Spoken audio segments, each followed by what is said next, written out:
L'édito politique d'Europe 1 Matin, Caroline Roux, bonjour. Bonjour Bruce, bonjour Julie, bonjour à tous. Et si Laurence Parisot jouait les prolongations à la tête du MEDEF, elle est prête à modifier les statuts de l'organisation patronale pour rester 2 ans de plus.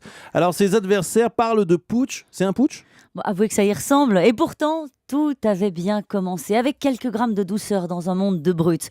Un regard bleu pâle, une éternelle allure de jeune fille pastel, un sourire poli en toutes circonstances, mais des méthodes dignes d'une femme de pouvoir. Aujourd'hui, c'est Candy qui dégomme les tontons flingueurs. L'ancienne patronne de l'Institut IFOP, dont elle reste vice-présidente, avait préparé son coup de longue date. Étape numéro 1, prendre toute la lumière. Ses successeurs potentiels sont priés de rester à distance réglementaire des médias au point qu'aucun d'entre eux ne s'est imposé. Étape numéro 2, attendre un succès, boucler un accord sur le marché du travail, afficher des conquêtes sur la flexibilité. Étape numéro 3, passer à l'offensive. Laurence Parisot demande la modification des statuts de son organisation.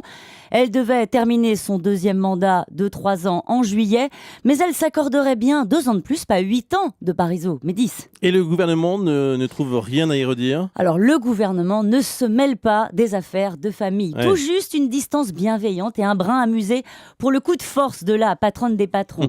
Elle est une interlocutrice, mais il y en a d'autres au MEDEF. Ça, c'est pour la partie n'insultons pas l'avenir. Mais en réalité, ce n'est pas une si mauvaise nouvelle pour le gouvernement. Elle est réglo dans la négociation. Les rapports ont été rudes mais francs.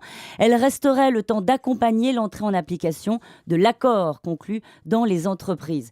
Et puis, est-ce qu'elle a un rival sérieux qui aurait noué des relations plus solides avec les interlocuteurs du gouvernement, qui l'aurait doublé sur sa gauche? La réponse est non. Alors c'est carton plein pour elle ?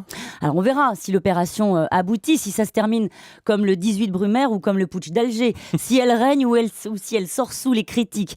Alors on ne peut pas imaginer qu'elle se lance sans assurance, mais la question de la méthode reste posée.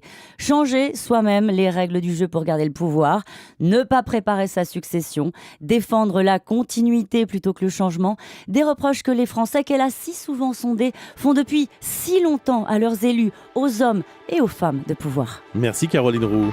À suivre, le ministre des Affaires étrangères du Mali est l'invité d'Europe 1 Matin. À tout de suite.